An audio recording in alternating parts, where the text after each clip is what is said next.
Hello students, कैसे हैं आप सभी लोग। आई होप आप सभी बहुत अच्छे होंगे एंड मन लगा के पढ़ाई कर रहे होंगे। तो चलिए फिर आज का लेक्चर हम स्टार्ट करते हैं। इस समय जो सब्जेक्ट हम लोग डिस्कस कर रहे हैं that is marketing management and इस सब्जेक्ट पे आज मेरा 32 लेक्चर वीडियो है। 31 लेक्चर वीडियो मैं इस सब्जेक्ट पे ऑलरेडी अपलोड कर चुकी हूँ, जिसमें हमने बहुत डिटेल में मार्केटिंग के बहुत सारे इंपॉर्टेंट टॉपिक पढ़े हैं। एंड आज के लेक्चर में हम अगेन एक न्यू टॉपिक डिस्कस करने वाले हैं जिसका नाम है होल सेलिंग। ठीक है, बट आज का लेक्चर स्टार्ट करने से पहले आपको शॉर्ट में एक बार बता देती हूँ कि पिछले जो 31 लेक्चर वीडियो है उसमें हमने कौन कौन से टॉपिक डिस्कस किए हैं। शॉर्ट में आपको स्लाइड्स दिखा दे रही हूँ कि जिनमें हमने ये आपको टॉपिक मिल जाएंगे जो टॉपिक हम पिछले 31 लेक्चर वीडियो में कवर कर चुके हैं। ये स्लाइड 1 है, ये सारे टॉपिक हम लोग कवर कर चुके हैं। ये स्लाइड 2 है, ये सारे टॉपिक कवर हो गए हैं। ये स्लाइड 3 है, ये सारे टॉपिक हम पढ़ चुके हैं। ये स्लाइड 4 है, ये सारे टॉपिक कवर कर चुके हैं। एंड इस समय हम लोग रिटेलिंग एंड होलसेलिंग ये डिस्कस कर रहे थे। रिटेलिंग मैंने पिछले 2 वीडियो में डिटेल में आपको पढ़ा दिया है रिटेलिंग। एंड आज के लेक्चर में लेक्चर नंबर 32 में हम होलसेलिंग के बारे में डिटेल में डिस्कस करेंगे। ठीक है, और ये जो स्लाइड्स मैंने दिखाई है इसको एक बार वीडियो पॉज करके पढ़ लीजिएगा कि कौन कौन से टॉपिक कवर किए हैं। तो ये टॉपिक अगर आपको पढ़ने हैं तो आप मार्केटिंग की प्लेलिस्ट रेफर कर लीजिएगा। ठीक है, तो चलिए फिर बिना समय वेस्ट किए जल्दी से हम आज का लेक्चर स्टार्ट करते हैं। होलसेलिंग, तो देखिए सबसे पहले बात करते हैं होलसेलिंग का हिंदी में मतलब क्या होता है। होलसेलिंग मतलब होता है थोक में, बल्क में सामान बेचना, दैट इज होलसेलिंग। ठीक है, मैंने आपको सप्लाई चेन बताया था। सप्लाई चेन मतलब कोई भी गुड्स या जो सर्विसेज है कंज्यूमर तक पहुंचता है उसके लिए वो क्या, ये जो सप्लाई है वो क्या चेन फॉलो करती है, क्या पाथ फॉलो करती है, that is called supply chain. ठीक है, तो मैंने आपको बताया था सबसे पहले क्या है, प्रोड्यूसर या मैन्युफैक्चरर। या मैंने इनिशियल लिखे हैं पी मतलब प्रोड्यूसर या मैन्युफैक्चरर, उसने सामान किसको बेचा, होलसेलर को। डब्ल्यू मतलब होलसेलर को बेचा। फिर होलसेलर फर्दर किसको बेचता है, रिटेलर को बेचा। रिटेलर ने फर्दर किसको बेचा, कंज्यूमर को बेचा। तो दिस इज सप्लाई चेन, या कह लीजिए ये पाथ फॉलो करता है कोई भी गुड्स या सर्विसेज फाइनल कंज्यूमर तक पहुंचने के लिए, ये पाथ फॉलो करता है। तो आज हम पढ़ने वाले हैं होलसेलिंग। तो बता दूं होलसेलिंग एक बहुत इंपॉर्टेंट पार्ट है इस सप्लाई चेन का। ये जो सप्लाई चेन है इसका एक बहुत इंपॉर्टेंट पार्ट है होलसेलिंग, जो हम आज के लेक्चर में पढ़ेंगे। होलसेलर क्या करता है, होलसेलर जो होता है, ये जो होलसेलर है ये बाय करता है गुड्स बल्क में फ्रॉम प्रोड्यूसर या मैन्युफैक्चरर। ये होलसेलर बल्क में गुड्स खरीदता है, प्रोड्यूसर या मैन्युफैक्चरर से बल्क में खरीदता है। एंड फिर उसके बाद कंपेरेटिवली स्मॉल क्वांटिटी में, ठीक है, यहां से जो बल्क में खरीदा है उससे कम क्वांटिटी में, मतलब स्मॉल क्वांटिटी में ये अलग अलग रिटेलर्स को फर्दर ये सामान बेचता है। ठीक है, सपोज करिए कई रिटेलर है, कई शॉप्स हैं, ठीक है, तो ये अलग अलग रिटेलर को फिर ये होलसेलर जो है मतलब स्मॉल क्वांटिटी में इनको बेचता है और फिर रिटेलर फर्दर कंज्यूमर को बेचते हैं। तो यही पूरा प्रोसेस होता है, तो वही है होलसेलिंग। देखिए मैंने लिखा है होलसेलिंग में क्या होता है, buying goods in bulk from manufacturer. जो होलसेलिंग में ये जो होलसेलर होता है बल्क में गुड्स खरीदता है किससे, मैन्युफैक्चरर से, एंड फिर उसको सेल करता है स्मॉल क्वांटिटी में रिटेलर को, रिटेलर को फर्दर स्मॉल क्वांटिटी में बेचता है। ठीक है, तो ये है पूरा होलसेल का बिजनेस। तो होलसेलिंग में अच्छा एक और खास बात है, देखिए रिटेलिंग जब मैंने आपको पढ़ाया था तब मैंने बताया था कि रिटेलर जो कंज्यूमर को बेचता है वो पर्सनल यूज के लिए, कंज्यूमर इसको फर्दर सेल नहीं करेगा, इसको अपने पर्सनल यूज के लिए यूज करेगा। ठीक है, इस पर्पज से रिटेलर बेचता है। लेकिन होलसेलिंग में क्या होता है, होलसेलिंग में ये जो रिटेलर को बेच रहा है ना ये रीसेल के पर्पज से। होलसेलिंग में क्या होता है, गुड्स या सर्विसेज जो आगे सेल की जा रही हैं ये रीसेल के पर्पज से, यानी रिटेलर इसको फर्दर सेल करेगा या रिटेलर इसको फर्दर बिजनेस यूज में लाएगा। तो ये होता है होलसेलिंग में। और एक बात है, ये जो मैन्युफैक्चरर है या जो फार्मर होते हैं दे आर नॉट होलसेलर, वो होलसेलर नहीं होते हैं। ठीक है, या जो रिटेलर होते हैं वो भी होलसेलर नहीं होते हैं। तो होलसेलर बेसिकली जो बल्क में प्रोड्यूसर से सामान बेचे एंड फर्दर उसको रिटेलर को स्मॉल क्वांटिटी में बेचे, वो होता है होलसेलर। ठीक है, एंड होलसेलर को डिस्ट्रीब्यूटर भी कहा जाता है। कहीं पे आपको डिस्ट्रीब्यूटर मिले तो समझ जाएगा होलसेलिंग की बात हो रही है। ठीक है, तो दिस इज होलसेलिंग, ये होती है होलसेलिंग। हिंदी में मतलब क्या है, थोक में, बल्क में, दिस इज होलसेलिंग। अब सवाल ये आता है कि होलसेलर और रिटेलर में क्या डिफरेंस है। पिछले लेक्चर में मैंने आपको बताया था रिटेलर के बारे में, आज हमने होलसेलर पढ़ा। चलिए दोनों में डिफरेंस देखते हैं। तो सबसे पहला जो डिफरेंस है होलसेलर और रिटेलर में वो ये है कि होलसेलर जो होता है वो कह लीजिए प्रोडक्ट के प्रमोशन, होलसेलर को बहुत ज्यादा प्रोडक्ट का प्रमोशन नहीं करना है, उसके लिए बहुत ज्यादा जरूरी नहीं है कि उसकी जो होलसेलिंग की दुकान है वो किस जगह पे है, ये इतना ज्यादा मैटर नहीं करता होलसेलर के लिए। लेकिन पिछले लेक्चर में मैंने आपको बताया था कि रिटेलर के लिए ये चीजें बहुत इंपॉर्टेंट है। रिटेलर को अपने प्रोडक्ट का प्रमोशन भी करना है, दुकान का भी प्रमोशन करना है, प्लस रिटेलर जो है वहां पे उसका जो शॉप का जो एटमॉस्फेयर है, बताया था ना रिटेलिंग में बेसिकली अब तो ये कॉन्सेप्ट हो गया है कि लोग शॉपिंग नहीं बेसिकली एक एक्सपीरियंस के लिए भी जाते हैं। लोग मॉल में बड़े बड़े ब्रांड्स में जो शॉपिंग करने जाते हैं वो बेसिकली शॉपिंग प्रोडक्ट की तो हो रही होती है बट एक एक्सपीरियंस भी ले रहे होते हैं। ठीक है, तो एटमॉस्फेयर क्या है ये रिटेलर के लिए मैटर करता है कि शॉप का एटमॉस्फेयर क्या है, क्या एम्बियंस है, ठीक है, वो उसके लिए मैटर करता है। लोकेशन रिटेलर के लिए बहुत मैटर करती है। लेकिन होलसेलर के बात केस में क्या होता है, होलसेलर को इतना ज्यादा एटमॉस्फेयर का या इतना ज्यादा लोकेशन होलसेलर के लिए इतनी मैटर नहीं करती। अब इसका कारण क्या है, इसका कारण ये है कि होलसेलर को जो है बिजनेस कस्टमर से डील करना होता है, उसे फाइनल कंज्यूमर से डील नहीं करना होता है। ठीक है, हम है फाइनल कंज्यूमर ना, रिटेलर को फाइनल कंज्यूमर से डील करना होता है। हम लोग फाइनल कंज्यूमर है, हम लोग रिटेल शॉप पे जाते हैं, मॉल्स में जाते हैं, बड़े बड़े शोरूम में जाते हैं, तो हम लोग के लिए लोकेशन, एटमॉस्फेयर और प्रोडक्ट का प्रमोशन जरूरी है। लेकिन होलसेलर को किससे डील करना होता है, उसे तो रिटेलर से डील करना होता है ना। तो रिटेलर तो कहीं पे भी दुकान रहेगी, किसी गली वगैरह में भी रहेगी होलसेलर की दुकान, तो रिटेलर पहुंच जाएगा। प्रोडक्ट अच्छा है तो रिटेलर पहुंच जाएगा।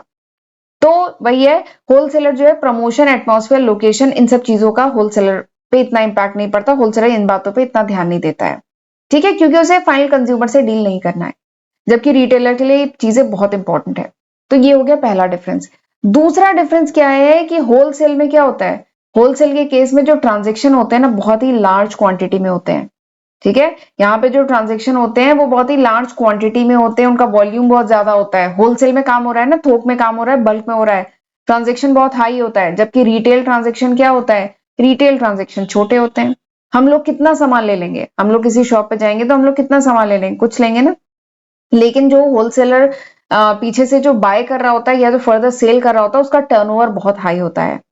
ठीक है, प्लस वो एक बड़े एरिया को कवर कर रहा होता है। होलसेलर जो है, यहाँ पे एक होलसेलर है, वो शायद कई रिटेल शॉप को सामान पहुंचा रहा है, तो वो इसलिए इसका ट्रांजेक्शन बहुत हाई होता है, जबकि रिटेलर्स का ट्रांजेक्शन इतना हाई नहीं होता है। ठीक, तो ये दूसरा डिफरेंस है। तीसरा डिफरेंस है जो गवर्नमेंट है, जो गवर्नमेंट के जो नॉर्म्स है, गवर्नमेंट के जो लीगल रेगुलेशन है, गवर्नमेंट के जो टैक्स के नॉर्म है, वो होलसेलर के लिए अलग है और रिटेलर के लिए अलग है। ठीक है, तो ये तीन डिफरेंस होते हैं होलसेलर एंड रिटेलर के बीच में। राइट, चलिए आगे बढ़ते हैं। अब मैं बताती हूँ होलसेलर जो होते हैं इनके फंक्शन क्या है। तो सबसे पहला फंक्शन है वेयर हाउसिंग। वेयर हाउसिंग का क्या मतलब है, देखिए प्रोड्यूसर ने बल्क में सामान बनाया, ठीक है, और ये जो होलसेलर है क्योंकि ये बल्क में सामान प्रोड्यूसर से खरीद रहा है, तो प्रोड्यूसर अभी तक जो इन्वेंट्री अपने पास, लार्ज अमाउंट ऑफ इन्वेंट्री जो अपने पास होल्ड कर रहा था, अब क्योंकि होलसेलर ने उसे सामान खरीद लिया तो अब होलसेलर उस इन्वेंट्री को होल्ड करेगा। तो ये जो इन्वेंट्री कॉस्ट है ना प्रोड्यूसर की, ये कम हो जाती है क्योंकि होलसेलर ने उससे सामान खरीद लिया। अब होलसेलर उस इन्वेंट्री को होल्ड करेगा। सारी इन्वेंट्री नहीं, प्रोड्यूसर के पास कुछ इन्वेंट्री रहेगी लेकिन एक बल्क में क्वांटिटी होलसेलर ने खरीद ली, तो इससे क्या है, इन्वेंट्री कॉस्ट रिड्यूस हो जाती है प्रोड्यूसर के पास। ठीक है, तो ये इसका सबसे पहला फंक्शन है होलसेलर का कि वेयर हाउसिंग, यानी इन्वेंट्री को वेयर हाउस करना, गोडाउन में स्टोर करने का काम भी करता है होलसेलर। ठीक है, तो this is the first function of wholesaler. दूसरा जो फंक्शन है होलसेलर का वो है सेलिंग एंड प्रमोटिंग। जो होलसेलर होता है उसके पास अपना सेल्स फोर्स है। देखिए जो प्रोड्यूसर है वो तो प्रोडक्शन पे फोकस कर रहा है, वो अच्छे से अच्छा सामान बनाने पे फोकस कर रहा है, तो उसका इतना स्ट्रॉन्ग सेल्स फोर्स नहीं है एंड उसका इतना कॉन्टैक्ट नहीं है। लेकिन जो होलसेलर है उसका तो काम ही यही है कि आगे प्रोडक्ट को पहुंचाना, राइट कस्टमर तक सामान पहुंचाना। ठीक है, तो होलसेलर जो होता है उसका सेल्स फोर्स होता है, एंड ये जो सेल्स फोर्स होता है ये हेल्प करता है मैन्युफैक्चरर को, हेल्प करता है कि मैन्युफैक्चरर जो है स्मॉल बिजनेस कस्टमर तक पहुंच पाए। ठीक है, ये जो होलसेलर होता है इसका अपना सेल्स फोर्स होता है जो कंपनी के टच में होता है, और फिर यहां से सामान लेकर के, प्रोड्यूसर से सामान लेकर के फर्दर आगे बेचने में मदद करता है। तो बेसिकली प्रोडक्ट को सेल करने एंड प्रोडक्ट को फर्दर प्रमोट करने में होलसेलर एक इंपॉर्टेंट रोल प्ले करता है। ये जो होलसेलर होता है उसके बहुत सारे कॉन्टैक्ट होते हैं। ठीक है, एंड जो बायर होता है ना वो भी होलसेलर पे ज्यादा ट्रस्ट कर रहा है। जो रिटेलर है वो भी होलसेलर, रिटेलर की बात करेंगे, रिटेलर होलसेलर पे ज्यादा ट्रस्ट कर रहा है। रिटेलर जो है वो प्रोड्यूसर के टच में नहीं है, रिटेलर को प्रोड्यूसर के बारे में नहीं पता। ये जो रिटेलर है उसे नहीं पता कि प्रोडक्ट कहाँ पे बन रहा है, वो प्रोड्यूसर के टच में नहीं है। रिटेलर का ट्रस्ट किस पे है? होलसेलर पे। रिटेलर होलसेलर के टच में है, ठीक है। तो इसलिए, और रिटेलर तो बहुत सारे हैं, ठीक है। तो इस तरीके से जो होलसेलर होता है ना, वो सेलिंग में हेल्प कर रहा होता है, प्रोडक्ट को सेल करने, प्रोडक्ट को प्रमोट करने में बेसिकली होलसेलर का ही रोल होता है, ठीक। तो ये हो गया दूसरा फंक्शन। तीसरा जो फंक्शन है होलसेलर का, वो है फाइनेंसिंग। जो होलसेलर है वो फाइनेंसिंग में भी हेल्प कर रहा होता है।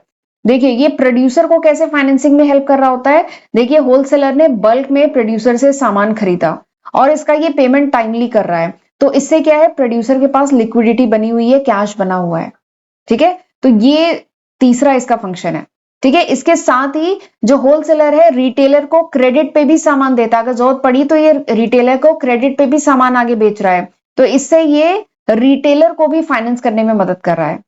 तो इसीलिए रिटेलर का बहुत इंपॉर्टेंट रोल है फाइनेंसिंग में। देखिए मैंने लिखा है wholesaler finance retailer by granting credit. ये जो होलसेलर है रिटेलर को क्रेडिट पे भी सामान बेच रहा है, तो इससे रिटेलर फाइनेंस हो जा रहा है। इसके साथ ही जो सप्लायर है, जो प्रोड्यूसर है, उसको ऑर्डर प्लेस कर रहा है होलसेलर, प्लस उसका बिल टाइमली पे कर रहा है। इसके साथ ही प्रोड्यूसर के पास भी लिक्विडिटी बनी हुई है, तो उसका ऑपरेशन भी फाइनेंस हो जा रहा है, ठीक है। तो ये तीसरा फंक्शन है होलसेलर का। चौथा फंक्शन होलसेलर का ये है कि होलसेलर जो होता है वो भी थोड़ा रिस्क बियर करता है। कैसे रिस्क बियर करता है? जब होलसेलर ने प्रोड्यूसर से सामान खरीद लिया, ठीक है, एंड अपने पास स्टोर कर लिया है, तो अब अगर उस प्रोडक्ट में कोई डैमेज होता है, उसका स्पॉइलेज होता है, या ऑब्सलीट हो जाता है, पुराना हो जाता है, या चोरी हो जाता है, तो क्या है, ये होलसेलर का रिस्क है। प्रोड्यूसर ने सामान अब होलसेलर को दे दिया है, तो अगर प्रोडक्ट में प्रॉब्लम आती है तो होलसेलर का रिस्क है, ठीक है। तो इससे ये क्या कर रहा है, होलसेलर रिस्क शेयरिंग कर रहा है, प्रोड्यूसर के साथ रिस्क शेयरिंग कर रहा है। तो ये इसका चौथा फंक्शन है। पांचवा फंक्शन क्या है? Market information. ये जो होलसेलर होता है ना, ये सप्लायर को, सप्लायर मतलब मैन्युफैक्चरर या जो प्रोड्यूसर है, उसको मार्केट के बारे में इंफॉर्मेशन भी प्रोवाइड करता है। ये जो होलसेलर है, क्योंकि ये रिटेलर के टच में है, रिटेलर डायरेक्ट कस्टमर के टच में है, तो कस्टमर से जो फीडबैक मिलता है रिटेलर के पास आता है, रिटेलर से होलसेलर के पास आता है। तो होलसेलर जो होता है ना, ये मैन्युफैक्चरर को मार्केट के बारे में इंफॉर्मेशन भी प्रोवाइड करता है कि कॉम्पिटिटर्स कैसा परफॉर्म कर रहे हैं, न्यू प्रोडक्ट कौन कौन से आ रहे हैं, प्राइसेस क्या क्या चल रही हैं। तो होलसेलर, ये प्रोड्यूसर या जो मैन्युफैक्चरर है, इसको मार्केट के बारे में इंफॉर्मेशन भी प्रोवाइड करता है, ठीक है। तो ये पांचवा फंक्शन हो गया। छठा फंक्शन क्या है? Management services and counselling. इसका मतलब क्या है? ये जो होलसेलर जो होता है ना, देखिए होलसेलर चाहता है कि रिटेलर का ज्यादा से ज्यादा सामान बिके, ताकि रिटेलर फिर से होलसेलर के पास ऑर्डर प्लेस करे और होलसेलर से फिर से सामान ले, ठीक है।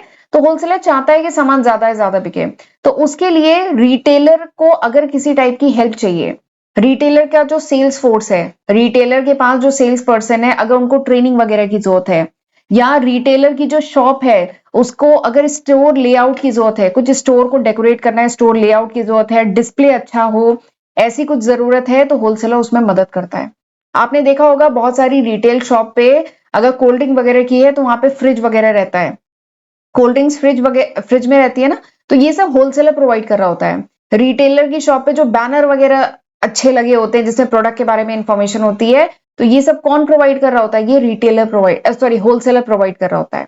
तो होलसेलर जो होता है ना, रिटेलर की बहुत मदद करता है स्टोर को डेकोर करने में, उसका स्टोर का लेआउट में, स्टोर का प्रॉपर डिस्प्ले हो, अगर उसके स्टाफ को ट्रेनिंग चाहिए तो उसमें होलसेलर बहुत मदद करता है, ठीक है। तो ये 6 इंपॉर्टेंट फंक्शन है जो होलसेलर प्ले करता है, राइट। समझ में आ गया? तो इसी के साथ चलिए आज का लेक्चर हम वाइंड अप करते हैं। तो आज हमने क्या क्या पढ़ा? आज हमने होलसेलिंग के बारे में डिटेल में समझा, होलसेलिंग रिटेलर के बीच में डिफरेंस समझा, होलसेलर के फंक्शन, 6 इंपॉर्टेंट फंक्शन है वो डिटेल में समझा। इसके साथ ही ये टॉपिक फिनिश होता है, एंड अगले लेक्चर में मैं मार्केटिंग कम्युनिकेशन मिक्स पढ़ाऊंगी, और ये बहुत इंपॉर्टेंट टॉपिक है, मार्केटिंग कम्युनिकेशन मिक्स, ठीक है। एंड लेक्चर ओवर करने से पहले एक बार देख लीजिए, ये वो लिस्ट ऑफ सब्जेक्ट है जो मैं आज की तारीख मतलब नवंबर 2024 तक अपने चैनल पे कवर कर चुकी हूँ। एंड ये जानना काफी जरूरी है, क्योंकि काफी स्टूडेंट को कंफ्यूजन है कि मैं कौन से सब्जेक्ट करा चुकी हूँ, कौन से नहीं हुए हैं। एंड अब दिसंबर में आप लोग के एग्जाम आने वाले हैं, तो जरूर एक बार मेरे चैनल पे ये जो डिफरेंट प्लेलिस्ट है, ये जरूर एक बार आप रेफर कर सकते हैं, देख लीजिएगा इन्हें, ठीक है। आप किसी भी सेमेस्टर के होंगे, फर्स्ट सेमेस्टर, थर्ड सेमेस्टर या फिफ्थ सेमेस्टर, हर सेमेस्टर के कुछ ना कुछ सब्जेक्ट मेरे चैनल पे अवेलेबल हैं, तो जरूर इसकी हेल्प से पढ़िएगा। एंड अपने फ्रेंड्स के साथ भी जरूर शेयर करिएगा। चैनल नहीं सब्सक्राइब किया है तो मेरा फर्स्ट एंड सेकंड चैनल दोनों को सब्सक्राइब कर लीजिएगा। कमेंट करके भी मुझे बताइएगा कि ये लेक्चर कैसा है एंड वीडियो को प्लीज शेयर किया करिए अपने फ्रेंड्स के साथ। एंड नोट्स चाहिए then you can download my application from Google Play Store. And इसके साथ ही अगर आप कोई गाइडेंस चाहते हैं, कोई कंसल्टेशन चाहते हैं तो आप मुझसे वीडियो कॉल पे कनेक्ट कर सकते हैं थ्रू माई एप्लीकेशन, राइट। तो चलिए आज का लेक्चर वाइंड अप करती हूँ। अगले लेक्चर में हम मार्केटिंग कम्युनिकेशन पढ़ेंगे, ठीक है, जिसमें हम ये सारे टॉपिक डिटेल में पढ़ने वाले हैं, राइट। तो चलिए फिर आज का लेक्चर वाइंड अप करते हैं। अब मिलते हैं अगले लेक्चर वीडियो में, तब तक अपना ध्यान रखिएगा। God bless you.